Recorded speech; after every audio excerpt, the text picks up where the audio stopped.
I would love to know, how did all of this come together and how did you make all of this happen? And I what don't were have something special that nobody else has. Everybody has these things. And this is when I developed my Winn philosophy. And it's the same thing I now share with people when I speak to crowds as big as 14,000. And I've shared over 3,000 hours of presentations with folks to help them understand how they can become from darkness to Olympic flame, how anybody can move from that place, how anybody can move from that place from darkness to Olympic flame. And so that's what I love to do today and what I love to share with folks today.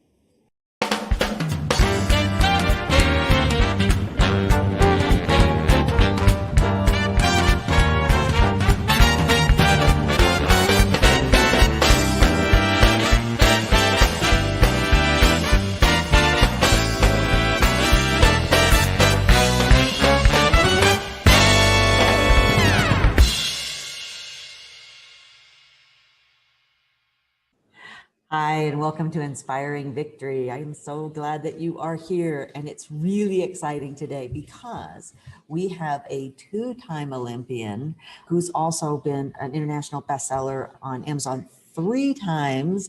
She's also a really in-demand speaker and one of my very favorite speakers in the whole world. She frequently speaks to as many as 14,000 people at a time. Wouldn't you just love that? And she's always astounding on stage. She gets a lot of interaction. She gets people really fired up and excited. She has great content on everything from leadership to personal development to just, moving up the corporate ladder in the way that you've always wanted to. So I'm really excited that we have our favorite coach and our favorite consultant and speaker and author, the lovely and talented Sherry Winn is with us today. Welcome, Sherry. I'm so glad Thank you're you, here. Sarah. Thank you, Sarah. Thank you. You're so sweet. She's always people that don't know Sarah. She's got such a big heart. Boom, boom, boom. And I like to think so. Thank you. Oh, it's so great to talk to you. Well, you've been doing really well in a time, a lot of speakers have had a rough time, and you've been able to really expand your business in a time when most people are really contracting, which is great. And I know it's been a long road for you. I know, to the Olympics, to a lot of the other things that you have done professionally, working in the athletics world, but also, then going on as a speaker and a top consultant for some high level companies, Adobe, StubHub, some of those extraordinary companies that I know you work with on a regular basis. But tell me, I know it was a long road to getting you to that, all the way to the Olympics and then beyond. I would love to know, how did all of this come together and how did you make all of this happen?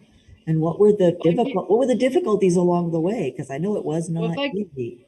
if I give you all the difficulties, it would take maybe 3 or 4 weeks. So let's Give me the highlights. Yeah, no, I would. I we're really gonna would love to highlight. know. I'll tell you a little bit. I'll tell you a little bit of the story that That'd be great. Thank we you. can. Yeah, let's just share a little bit of story. So imagine that you are a high school athlete, a girl, an all-state athlete in 3 sports: volleyball, basketball, and softball.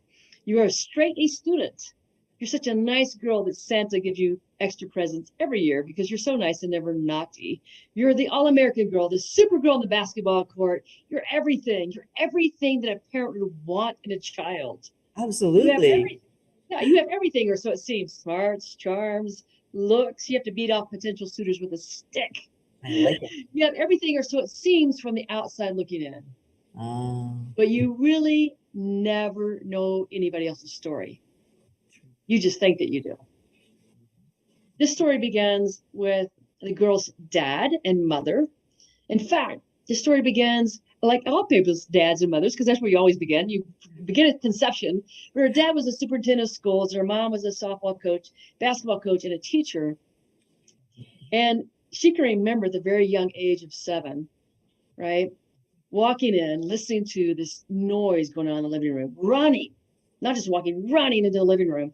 And there is the television set, black and white TV set, tuned to the 1968 Olympic Games in Mexico. And there are the parents on green vinyl couch. Remember those, don't you? They're green vinyl couches. And their grandparents sitting in easy chairs. And they're screaming, USA, USA. She looks at the television set and she looks at her grandparents or her parents. She's like, I'm going to do that. Because like all kids, you want the acknowledgement. You want that love. You want your parents to be proud of you. So she walks around dreaming of this moment. In the Olympics. Her mom the Olympics, right? Yeah. The Olympics, right? Dreaming. Yeah, I mean, Huge, yeah. Everything starts with a dream, Sarah. Yes, it does. Right. Everything begins with a dream. So her mom is her softball coach for 8 years. In fact, her mom begins coaching her at a very young age. And in high school, they won a state runner-up and state championship, right? Okay. And not too shabby, not too shabby. And so now just imagine that you're about to go to the next state tournament. You're getting in a van, you're headed 4 hours away, and you jump in the front seat of the van thinking that you're going to run, you call shotgun to get the front seat of the van. At the same time, another player does, Pam does. But because you're the coach's daughter, you think you've got this. You think you got this position. And you get in the front seat, look at your mom, and your mom looks at you and says, what do you think you're doing? Pam calls shotgun, get in the back seat. You climb out into the back seat along with balls, bats, and gloves, and 3 other players. And your best friend Bugs looks over you and says, hey, it's okay. Like, your mom's really tough on you. And you go, like, whatever. Like, yeah, that's just how it is, be the coach's daughter. Even when you say this, your heart breaks a little. In August, the girl moves to the South, to the Bible Belt, to go to college on a full basketball scholarship. But she fails in almost everything because she's too busy hating herself. So she fails to go to class. She's not doing very good in basketball because when you hate yourself, it's almost impossible to do anything. On their first basketball game, they go to University of Southern California, and the fans in the stands are cheering. They're yelling against them. And they say this, there's only 2 things in Texas, steers and queers, and we don't see any horns on you. And the girl thinks, if just for a second, what if it was true? Said she didn't have any horns, that she was inflicted with the curse of being gay. So that's when I began drinking and drinking and drinking. Drink and your pain will be gone. Drink and you'll be able to forget everything. I don't fare very well that year in basketball, as you can imagine. I imagine not so well, no. Not so well. So I go home that year believing that I'm going to change everything about myself. But here's the thing, no matter how far you run away from yourself, you always take yourself with you. So I go home to try to fix me, but I'm still me. It doesn't really work out too well.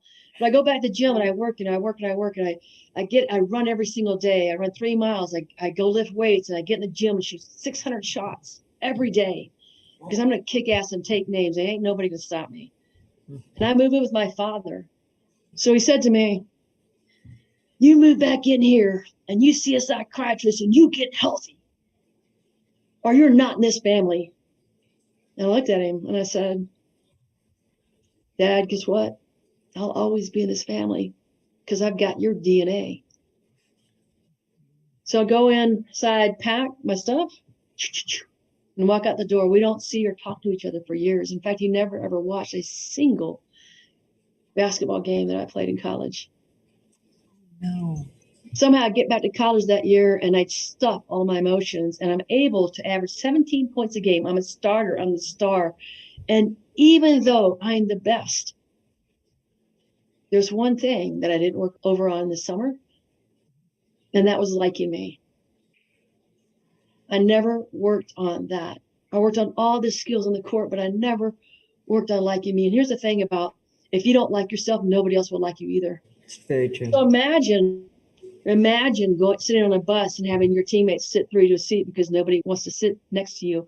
Imagine going to a restaurant and your teammates running in so they don't have to sit next to you. They can find a place at the table that's going to be away from you. Imagine being on the court and your teammates preferring to pass the ball to an opponent rather than passing it to you. After our first 10 games with me leading the team was both in points and assists, my teammates go to the coach and say, we can't play with Sherry. You need to do something. So the coach calls me into the office and she sits back in her black leather chair, leans back, laces her hands behind her head. And she says, you're the best player I've ever coached. You could be All-American. But I can't let a player on this team who cannot get along with their teammates. And I look at her and I say to her, Coach, I would do anything. I would do anything. Just let me play. I would do anything. And she says, well, let's go talk to the team. She takes me down to the locker room where all the team is waiting And she doesn't give us any kind of rules, no regulations, no rules. She just says this, hey, you guys tell Sherry what you think about her. There's no like, let's focus on solutions. No, like, let's use I feel versus you did statements. This is like throwing fish in a shark tank and then telling you to jump in, or putting a deer carcass around your neck and telling you to jump in the lion's den. I'm already dead before the conversation even began. I get up and I walk out the door. I walk out the door and I quit. And nobody comes after me. Not the coach, not a player, nobody. I walk out and I'm alone. So that's when my drinking gets out of control. I drink for the next 2 weeks straight and I never sober up. I drink until I pass out and then I drink again. This is where my tailspin spirals out to nearly a fatal level. So in the middle of my 2-week drunk, I wake up to go to the bathroom in the middle of the night and I hear noise coming from the bedroom. And I open the door and there's my best friend with my partner in bed and they're not sleeping. I don't say a word. I just turn and walk out of the room. I feel like I'm the Walking Dead. What else can be done to me? So the next day, I go to a bar. Surprisingly, I go to a bar and I'm drinking again. A guy sits next to me and I don't remember his name. We're just calling him Jack. So the guy says to me, Jack says to me, he goes, hey, baby, are you sitting on a pile of sugar? I'm like, what? Because you sure have a pretty sweet ass. I'm like, okay, dude, you are a jerk for saying that, but I let jerks buy me drink. Give me a double whiskey. So we sit together, and after almost a half a bottle of whiskey, he says to me, hey, baby, you want to go on a date? I'm like, nope. Well, I had Budweiser for breakfast. I'm like, tell me more. He says, and we're going to shoot some clay pigeons. The next morning, we drink our Budweiser for breakfast on the way to Jack's friend's house, which was more like a shack, a shed, Cujo's doghouse, whatever. And I met Jack's friends, Billy Bob and Sally Ann and Grandpa. So we start drinking and we're shooting these clay pigeons, which of course I can't hit one of them. What I do is as soon as I hit the ground, I go over and blow the crap out of them because it feels good to destroy something. It feels great to shoot at something. I'm happy. Okay. We drink throughout the day. We start shooting at tin cans, at bottles.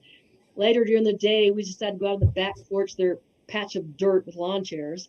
We shoot at rakes, shovels, lawnmowers, wheelbarrows, anything that's in the yard, right? We shoot it up. And I don't remember much about that day, but I do remember this. I was sitting around the table and Billy Bob and Sally Ann's toddler asking for some food and nobody moving from the table. And so I finally decided to get up and look for some toddler food, right? I'm rifling around the kitchen. I grabbed some crackers and peanut butter, take it on a plate, put it over in front of the kid. And Sally Ann grabs it and goes, thank you. I said, this is not for you. This is for the kid. The kid's hungry. She goes, oh, he always fusses this time of the day. I'm like, what? And at that moment, I kind of get like this moment of clear-headedness. I'm like, I need to get out of here and clear my head. I need to get out of this room. I walk outside and Grandpa follows me, uninvited, right? Grandpa smiles through his front tooth and he goes, hey, strawberry pickle. I'm like, strawberry pickle? That's a new one. And he smiles through his front tooth and he goes, what will it take to get you to want some of this? I'm like, I look at his front tooth, the 5 days of beard growing on his face, the clothes, it looks like he's worn them for a week. And I go, a Maserati, a mansion, $1 million. So then he grabs and he pulls me in like he's going to kiss me or tag me. I don't know. And I reach back and I shove him as hard as I can. And he stumbles backward and falls off the step, slamming his head on the concrete, and blood starts to pull out of his head immediately. And I get sober in an instant. And my CPR training kicks in and I run down and I'm like, Grandpa, are you okay? He says nothing. I run to the house and I say to them, hey, y'all, your grandpa, he fell. He hit his head.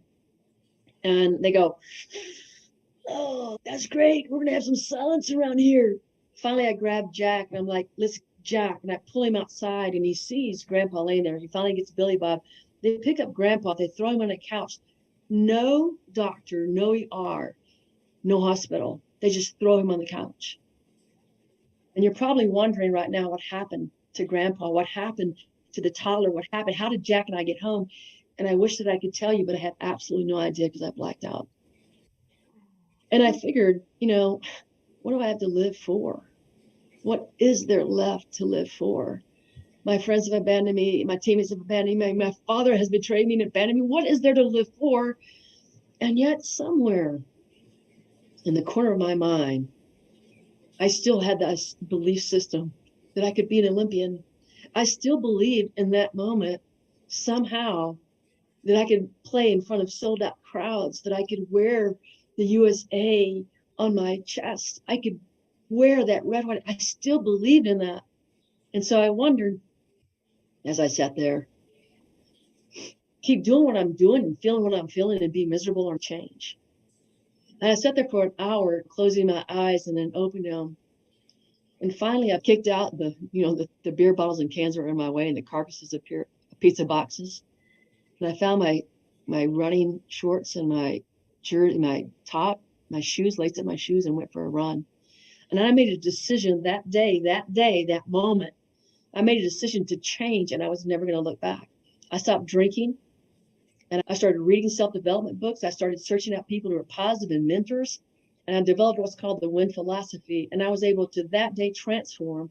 And three months later, I was at the national tournament playing, and the Olympic coach comes to me. 3 months later, the Olympic coach comes to me and he says, Jerry, do you want to play with national team? Be on national team. Do you want to play national team and come to Jersey? Move to Jersey, play. And I'm like, what? He says, train for Olympics. I'm like, yes. Hello. Yes, I will do that. Yay. So I packed up and moved to New Jersey. In the next 3 years, we trained twice a day, year round. And just in 3 years, time, I am now marching into the Olympic Stadium in front of 60,000 fans, screaming USA so loud that the ground is shaking. Walking with the likes of Michael Jordan, Greg Louganis, and Mary Lou Retton, living the dream that I had dreamed all my life. And that's the thing, like anybody can do this. Look, if I can do it, anybody can do it. It wasn't, I'm not special. I don't have something special that nobody else has. Everybody has these things. And this is when I developed my Winn philosophy. And it's the same thing I now share with people when I speak to crowds as big as 14,000. And I've shared over 3,000 hours of presentations with folks to help them understand how they can become from darkness to Olympic flame, how anybody can move from that place, how anybody can move from that place from darkness to Olympic flame. And so that's what I love to do today and what I love to share with folks today. That is, I'm rarely speechless. That is one of the most extraordinary things I've ever heard. I cannot thank you enough for sharing that whole story with me and with the listeners and viewers. I think that you change lives every day by who you are and what you stand for, and the Winn philosophy that you've developed all this time. And you have been just unstoppable in the face of some pretty difficult things.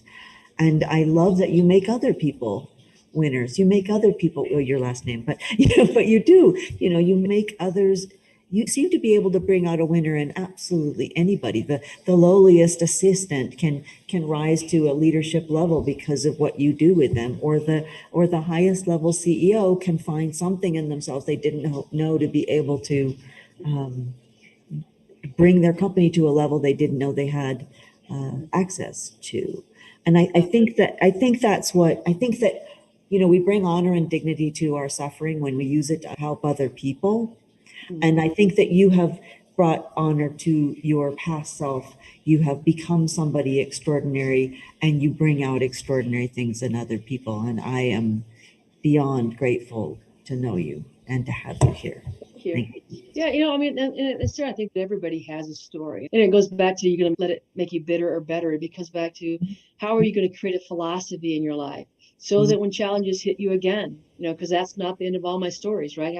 When challenges hit you again, and then in the next challenge, if you have a philosophy, if you have a belief system that will carry you through those things, you're not only going to survive, you're going to thrive. And that's what I want to do. And that's what I do for people, is I help them develop a philosophy that they can use that will allow them in the tough times. And nobody's exempt. You know this, that nobody's exempt from this. You've Yeah. gone through your own situations, your own trials and tribulations, like we all do, because we're human. It's part of the process. But if Yeah. you don't have anything, if you don't have a philosophy that will carry you forward, you will not make it. You will not Yeah. make it. You will succumb to the challenge. And it's what I don't want to see people do, because I was so close to it myself. Thank God you are here today, and we are lucky to have you because you made that shift within yourself that anyone can make, no matter how difficult things are. And you give them that foundation of skills and of that philosophy, as you put it, to be able to make those right choices in that right moment. And that's a pretty spectacular thing. But wow, yeah, I mean, it's incredible that you got to, well, yeah, standing there in front of 60,000 people, and you said you felt the floor, as people more, 60. I mean, what does it feel like to be standing there with the USA on your chest, and all these people from every country, and finally, after from being a tiny child through all the challenges, to be standing there as the Olympians, and I know not once but twice. What does it feel like to be standing there? Well, I think I think for me, the biggest thing was it was the moment that I knew that you could create your life. Like it was that culmination of all the things that, when people say you can create your life and blah, blah, blah, and you hear all the people do, but you really can. Like you really can. And it was that moment of awareness that, if you believe in something and if you really go for it, and if you will take the steps to do it, that it can, and it will, not just can, it will come to fruition if you don't give up. I mean, most people, when they're breaking, I just talked to one of my clients this morning.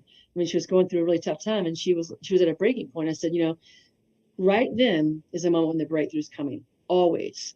Mhm. And what most people do at the breaking point is they break and they fold and they give up, and they never get through the breakthrough.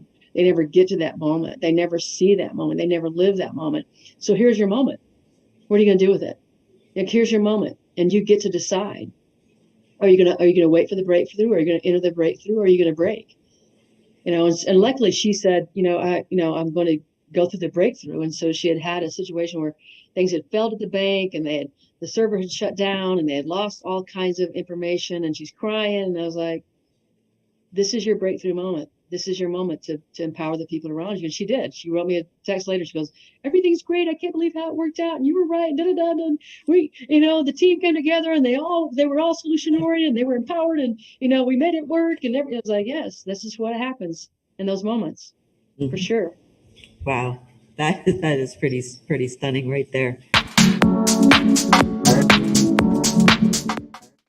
Special thanks to our wonderful sponsor, Meritas Bott and Bott and Associates, for all things financial planning and estate planning, so that you can leave the kind of legacy you would like to leave. Thanks again, Meritas, and thank you to your fabulous team.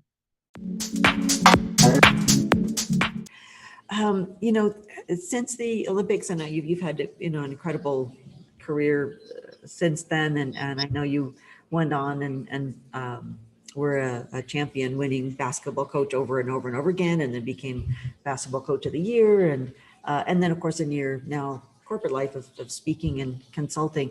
What's been the best thing since then, more in your corporate life as a speaker and as a consultant? What do you love most about all that?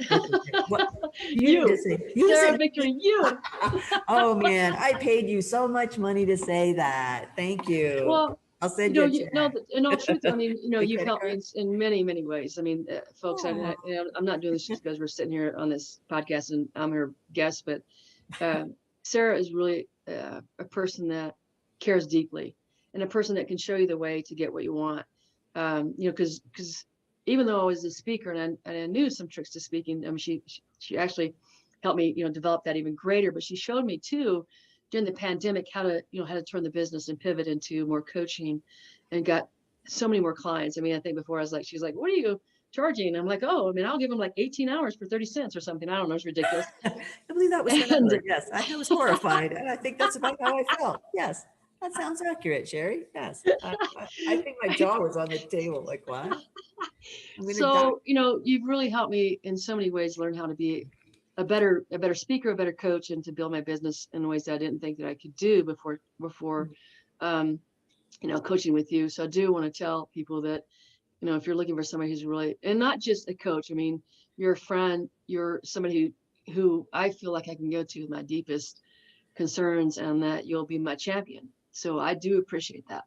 So you are the best thing that's happened during the pandemic. Now, let's talk I about how adore all the you. business that I've All the gotten. business. Tell us about all the business so we can be all proud of you. But you know, Well, I do want to tell you a story about this. I'm very proud of you because yeah, I have a lot of speaker, acquaintances and stuff that just crumpled and you know, didn't pick up the pieces as a speaker. And you've managed to get, you know, Zoom speaking, you've managed to get tons of consulting, you've managed to get tons of, you have more business, I think, than you did before by quite a lot.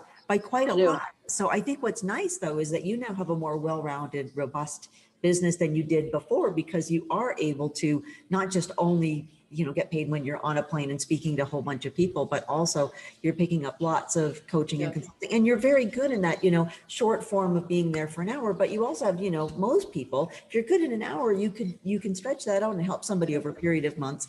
And don't you just love that you can get to see the beginning, middle, and end? You know, when you speak, you just sort of see the beginning, and you don't know, like, I don't know what happened to them. But with coaching and consulting, you're like, I know what happened because I was there. Look at this, and you know, and get to see you soar, you know, and your speaking and consulting and coaching has been, you know, a real highlight for my career. So thank you for saying what you said. But tell me, let me tell you the story. I'm going to tell you the story. This is a story that you need to hear because I haven't told you the story. So CEO had called me up and he says, I want you to work with my CFO. And I said, well, tell me more about why you want me to work with your CFO. And he says, well, he lost us $1.2 million. And I said, I can help you. He said, you can? I said, yes, fire him. Like, I'm going to save you even more money. Fire him. You don't have to pay me, just fire him. And he goes, no. He says, I really want you to work with him. I think that he can do some good stuff for us. I said, okay, well, I'll coach him, whatever.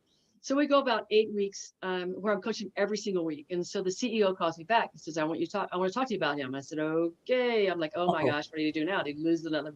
He said, well, I want to tell you what he did. I said, okay, tell me. He said, he just got us a $6 million contract. And I said, dude, you owe me a lot of money. I just earned you $5 million. Like, you owe me a lot. You pay me more. I'm charging you nearly enough. Yeah. And at 30 cents, and you charge a lot. And you charge a lot now. And you charge a lot now. I know, because I forced you to. But that's still not. That's not even close to enough now. Yeah. Wow. Oh, congratulations. That's wonderful. It's a pretty funny story. That was a funny story. It was great to see. Nice to see somebody evolve like that, because it was just making, here's the mistake. And I see a lot of people that are in positions of leadership make this mistake, is that they should be doing only the things that they can do. And he was doing things that other people in his department should have been doing, and he should have been delegating, and he was doing too much, and he needed to focus on only the things that he could be doing. Yes. Absolutely. Absolutely. Well, and also if you don't really delegate and then let those people shine, they never develop any new skills. And then you're the only one who can do anything. So absolutely good for you. That's a fabulous story. You owe me a lot of money. I love that. You know, what is the best secret that you've learned about building your business in the last couple of years that you would think other people should adopt or know about? Well, I think the thing that you taught me, Sarah, well, one of the many things that you taught me, one is it has to be a marathon. It's not a sprint. And so it's developing the relationships that people know, like, and trust you, and to trust that as you build the relationships that people will see and know your brilliance. Like, you don't, like, I've never liked people pitching me hard early, and I've never done well. I've never done well with somebody, you know, they meet me in 15 minutes, they're throwing a pitch at me. I've never done well with that. I've always resisted it. And what you've taught me is really to develop a relationship, and to the point that they almost ask you to do something for them versus you even having to do much at all. Because once they get to know you and who you are and what you can give to them and how you can support them, they want you. And so you've taught me the beauty of doing that. And it doesn't feel like I am now pushing anybody or desperate even for them to hire me. It's more like they are desperate to get me. So there's a difference in that you've really honed in my my skill set. And so something that I'm so deeply appreciative of. So thank you. Thank you. Thank you. I think that's lovely. Yeah, I think if you're doing it right, you either end up with a great friend who refers you all kinds of business, or or a business acquaintance, however you want to look at it, or they get to a point where they say, I really want to pay you. This is so having conversations with you, or the idea of having you come speak to our conference or to my company seems so valuable based on the conversations we've already had. I want to pay you a lot because it's that valuable to me. And that's what most people miss, is they're so busy talking about how great they are that they don't slow down and do what you do naturally, which is try to help them first and try to figure out what they really want, and then let them choose if they want more of that, which if you're really helping people, they're always going to want more of that. So Yeah. smart. Yes. Yeah. And again, I don't think anybody gets up in the morning and goes, gee, I sure hope somebody, hard pitches me, something that they want to sell me. I always think of that, the movie Groundhog Day, where the guy comes up to, I wish I could remember, I forget what his name was, but anyway, he comes up and he's like, want to buy some life insurance? Want to buy some life insurance? And finally Bill Murray punches him. And, it's like, we don't want to be that guy. No. Somebody in the comments will tell me what his name is, but yeah, nobody wants to be that guy. We want to be of service. We want to be of value. We don't want to be giving stuff away for free forever. That wouldn't be a good business model, but you can do things and ask questions in such a way that you create immediate value for people, and they then have a choice to want to do business with you, or to say, that was great, I'm going to spread rumors about you for the rest of my career. And both are good. I mean, I literally, over after 20 years of this, I literally just look at my email to see what person I helped outside of what speaking engagement 10 years ago that's sending me yet another referral. And in the beginning, it's counterintuitive, because you do end up spending a lot of time helping people and not necessarily getting paid right away. But in the long run, you feel an integrity doing it, and the business becomes this never-ending stream of business that you wouldn't have built by being the guy in Groundhog Day trying to sell people life insurance badly. Yeah.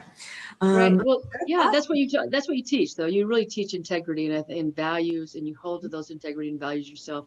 And that's the power, I think, with people who really care about their business model, or care about what they want to, how they want to be seen, and what they want to offer. You have to be in alignment with those things. It's something that you are very much in alignment with. And so I'm very appreciative of that. And so, one of the days I got lucky is when I had somebody else refer you to me. That's what happened. One of your probably other clients, or one of your whatever. I'm sure I gave her half an hour of free advice outside of a speaking engagement 10 years ago too. I know exactly what, and she is wonderful. We are really good friends. But yes, sometimes it's people that they've never hired you, but you gave them some free advice, or you helped them, or it's almost like that free sample technique. Somehow I'm walking through the mall heading for a burger, because I do love a good burger, and somebody, some nice gentleman hands me a piece of teriyaki chicken that's actually really, really great. And the next thing I know, Steve and I are sitting there eating teriyaki chicken. Funny thing, so I didn't even know I wanted teriyaki. I didn't know what it was, and now I'm eating a whole plate of it, and now we need another plate of it. So yeah, and it's kind of the same thing. If you have something of real value and you can show it off well, it does start to turn fairly quickly, not instantaneously, but fairly quickly, in terms of people growing their businesses. And you have so much to offer that it's kind of a no-brainer that anybody gets in your sphere is like, how do I get more? I want her to speak, I want her to coach, I want her to consult, and they should feel that way. You really are an extraordinary speaker. I mean, you are one of my favorite speakers in the whole world. What would be your number one secret that speakers should know about delivering an exceptional speech? What do you think would that be, the number one thing that comes to mind? Well, first of all, you have to be, I think you have to be original with your story. Like, it has to be your story. It can't be, you're trying to take somebody else's story and make it yours, or trying to use, you can throw a quote from somebody else in your story or something like that, Sure. but it has to be about you. It has to be about your extraordinary event that you overcame. And people have to feel the story. They have to feel the story. It can't just be told. They have to feel it. And I think that that's really big as well. Normally what I do too is before a speech and after speech, I get people uber engaged. So I get them engaged. I get them a part of the story. So the more that they can become part of the story, the better they like the story. So, Right. I love to do that as well. That's an interesting way of putting it too. Yeah. Because they become part of that story. Well, and I think you become their speaker because they feel like you're, even if you talk to them for 1 minute and said, what brought you here? And what was, what were you hoping to get at it today? Is there somebody that you want to meet or something you were hoping I would speak about or talk about today? That 2-minute conversation, you do that 100 times in a row. You have 100 people out of the 1,000 or whatever that are sitting right up front and that feel like you're their friend and they want to support whatever that is. Suddenly they think you're as good as you are. They think you're even better because I think what you said was brilliant. They are part of the story. They are part of the experience. They are part of the event. It's, it's like your team, and if you like, the Seahawks or, whatever team you like, it's your team playing and you're up there as their team player and they get so excited about it. And so tell us about some of the techniques you'd use to get people in that involved beforehand so that it is their story, not just your story that they're involved with. Well, I usually I like to start off with like the 3 practice rules from Coach Winn. This is what I do, the 3 practice rules from Coach Winn. And so in the practice rules, they're all like really kind of involvement things. And so in there, like one of the things I do is I say, I want you to put a thumb up and a finger up like this. And then I have them change it like that. And then I have them do as fast as they can without messing up. Now, if you're listening and not watching, she's got one thumb up and one finger pointing at the thumb up, and she's switching them back and forth, which it looks impossible. It's like tapping your head and rubbing your belly kind of thing. That's what the thing is. Right. And so I get them to do that, and the reason for that is because I say to them, how'd that work out for you? And they're like, not very well. And I said, yeah, what would make it better? Terrible.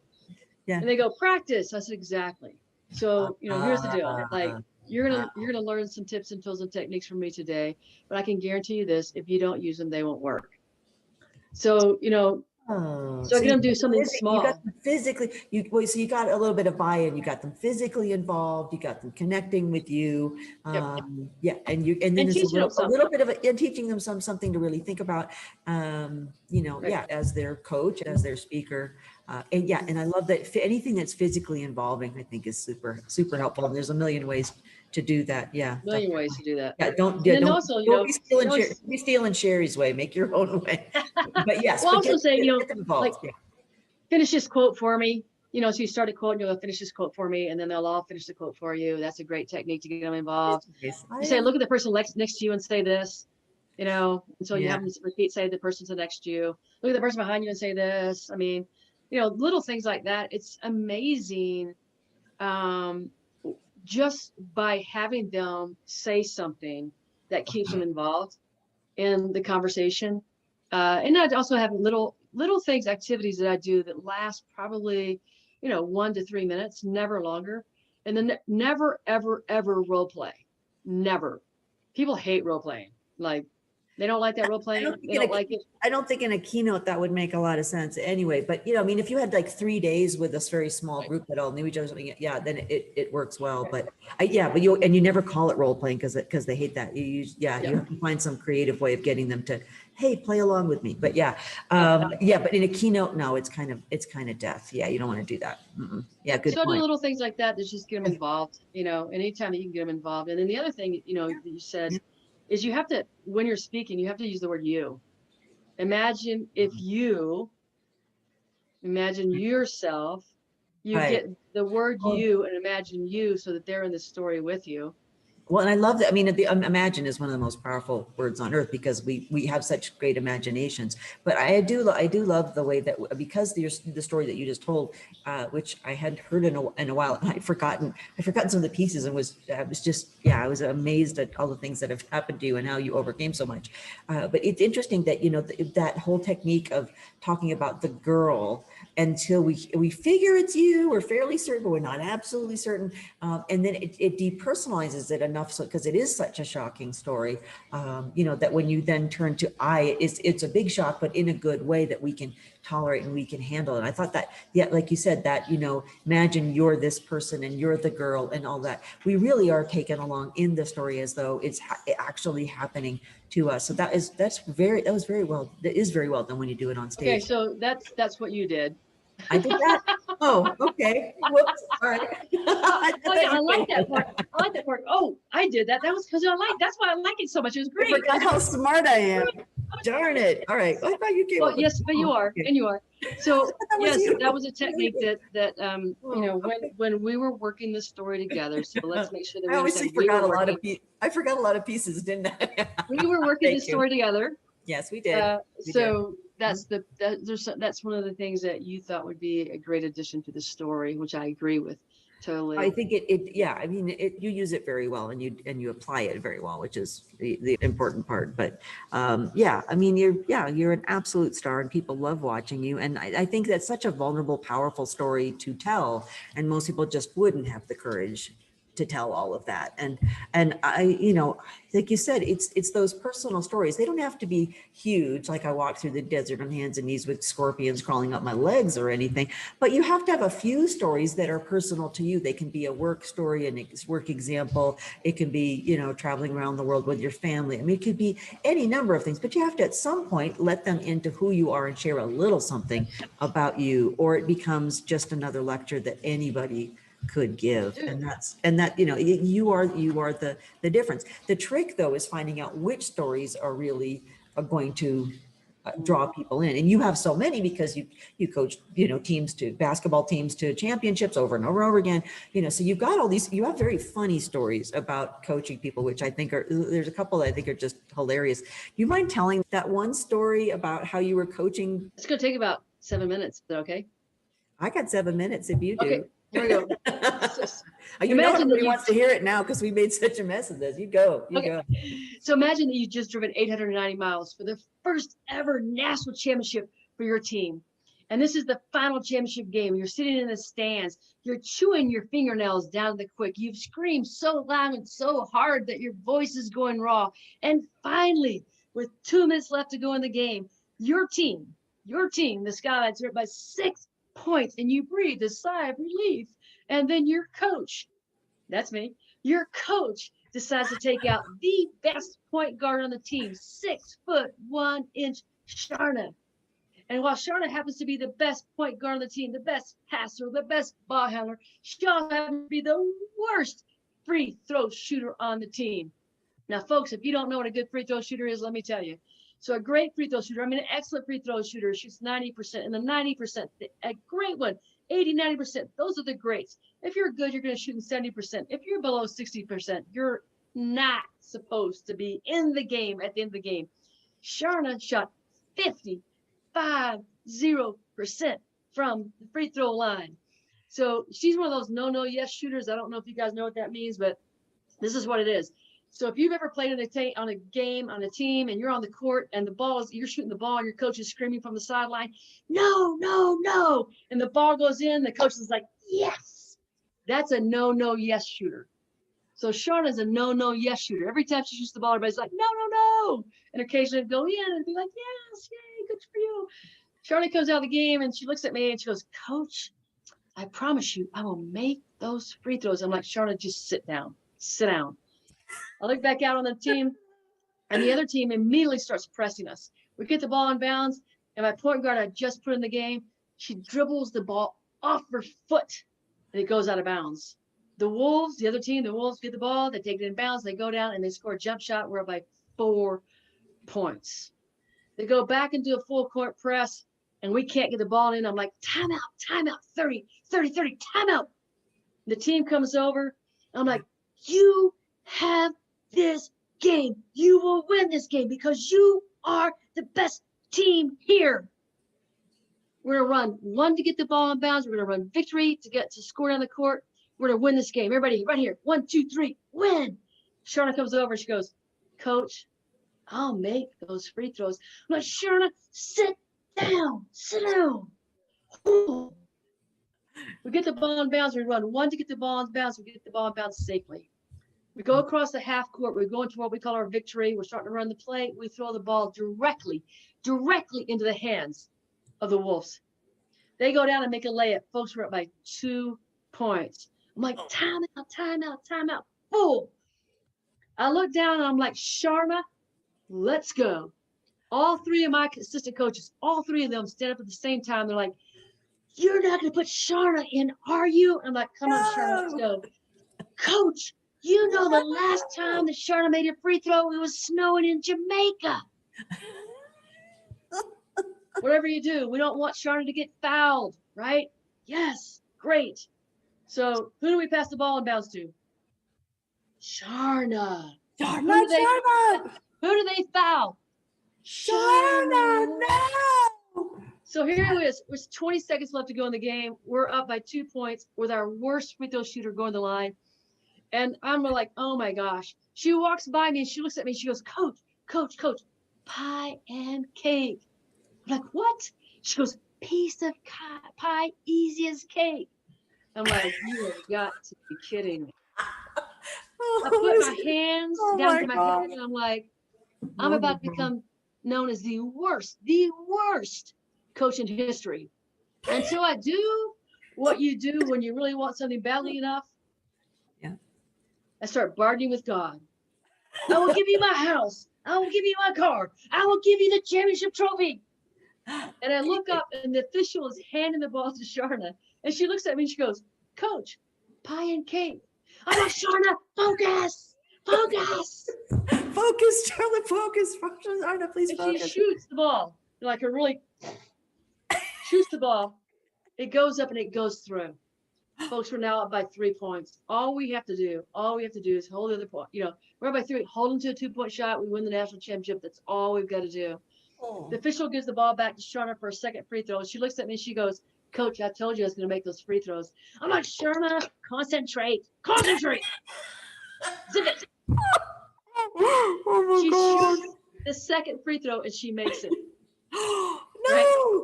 We're up by 4 points. The other team goes down and makes a 3-point shot, and we still win the game. After the game, I'm high-fiving people. I'm chest bumping my players. I'm like, yeah. I get to Sharna. I'm like, Sharna, you did it. And she looks at me. She says, Coach, you did not believe in me. I'm like, nope. And she says, Coach, you want to know why I knew I was going to make those free throws? I'm like, yeah.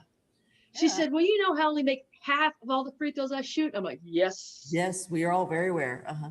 And she said, well, I missed all my free throws in warm-up, so I knew I was going to make the next half that I shot. I love her. I love that kind of, that is confidence. Girl, I love her. You are hilarious. I adore you. That is super funny. And even for a girl, as we have often discussed, knows zero about sports, I still absolutely love that story. I think it's hilarious. It is a great story. It's a true story. It's pretty funny. True is true. I always say the truth is a powerful thing. And you tell it beautifully. And it makes a great point about, you got to believe in people. If they can believe in themselves, we can believe in them too. So that's lovely. All right. So one final thing I would love to ask you, which is, if you had one piece of advice, you've got 3 best-selling books, you've spoken to 14,000 people on a regular basis. You are a terrific coach and consultant for big corporations, and that's amazing.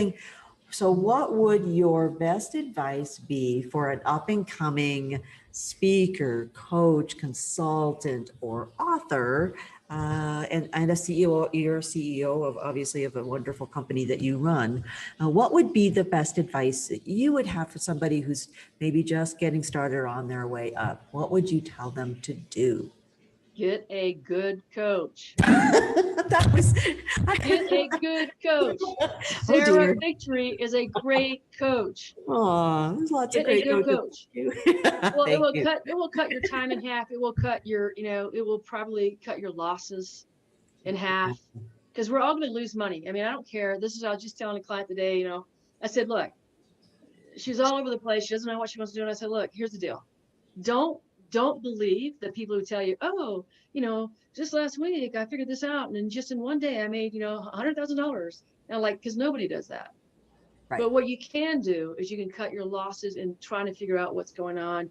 You can get coached by a great coach. You can really learn faster. It's going to take time. It's going to take money, but you can cut that in half with a great coach. So that's what I would say to people is, use Sarah Victory. She's right there. Thank you. I can't wait to talk to you if you need help. And I've had 11 coaches myself, so it's something that I also believe in very strongly, whether they choose me as a coach or choose somebody else as a coach. Do choose a coach, whether it's a financial coach or a business, somebody to look at the business structure of scaling it and, and all those systems and processes that I don't do, or whether it's somebody to grow the business, with them, for them, or help them with their speaking or writing a book and stuff, like I do. But yes, it is a powerful thing to get, even just to get that outside perspective on stuff that you're great at, that you may not know you can leverage, and things that you may think you're great at that I have discovered through my coach, and not time to delegate those. Get yourself a team around you. So yes, but thank you for your kindness. That was very sweet of you to say, and I know you mean it from your heart, which is even more valuable to me. Thank you. Well, I'm crazy about you, and I really appreciate you taking all this time to talk to everybody. If you are a meeting planner, if you are a speaker's bureau, and you do not pick up your tablet right now, your phone, your computer, and email Sherry right now, you are wildly crazy. So get her to speak, get her to come coach, get her to consult. She's phenomenal. What's the best way for people to get a hold of you, somebody on your team or you directly? You could go to thewinningleadershipcompany.com, thewinningleadershipcompany.com. You can find me. There's a contact right there to fill in. I will guarantee somebody will get back to you immediately, if not sooner. Immediately, if not sooner. I like that. That's great. Wonderful. And definitely pick up some of the books that Sherry has. See if you can see some of her other speaking materials. Thank you for being with us and with me. I'm crazy about you, and I'm glad to see that the dogs didn't overrun us during our interview, or neither did mine. But it is lovely to see you, and congratulations on all of your many, many successes. We are lucky to have you here on the planet. I am lucky to know you, and I'm honored to be your coach, and more importantly, your friend. Thank you for being here. Thank you, Sarah. You're so sweet. Love you much. Love you, dear. All right. Have a wonderful night, everybody. Thank you for being here, and go inspire somebody and grow your business today. Thank you. Bye, everybody. Thank you so much for bringing all the genius that you are to the Inspiring Victory Tribe. We all really, really appreciate it. And I really need your help as well. We need you to like and share and subscribe, and just help us build and grow this amazing community that you are a part of and that we're so lucky to have you as a member of. If you know somebody brilliant, if you know somebody fascinating, if you know somebody inspiring, please share it out with them and help us grow this amazing community so that we can help others the way that you help others every single day. So thank you for being a part of the Inspiring Victory Tribe, and I hope you really enjoyed this episode. We loved making it for you. And again, all the best to you as you double your business, double your impact, and change the world.